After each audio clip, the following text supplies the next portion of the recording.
Today I'm going to demonstrate how to prepare a Café L'Orange. It's really fun to say, you just got to practice it.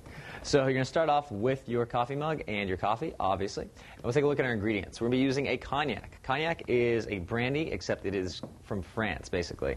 It's a double distilled grape, grown from grapes that come from the Cognac region of France. They have a really long tradition history of preparing this, so they're really great. It's a great product. Next, we're going to be using some Cointreau, which is a brand of triple sec. It's really, really good stuff. And last but not least, I'm a fanatic about this stuff, Grand Marnier.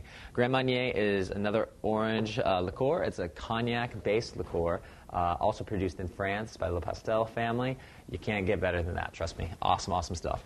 So we're going to be going half a part of cognac, or 1 part of cognac, and to 1 part of Cointreau, to 2 parts of our Grand Marnier. So half an ounce to half an ounce to an ounce if you want to be generous with your pour. So starting 1, 2 on your cognac,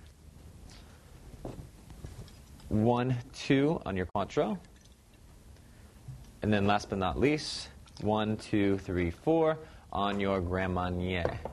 Fill the rest of your glass up with coffee. I always recommend whipped cream. The recipe doesn't call for it, so I'm not going to put it on there, but your guests kind of typically expect it. And as a garnish, a orange twist is going to go fantastic. And that is your Café L'Orange. Enjoy.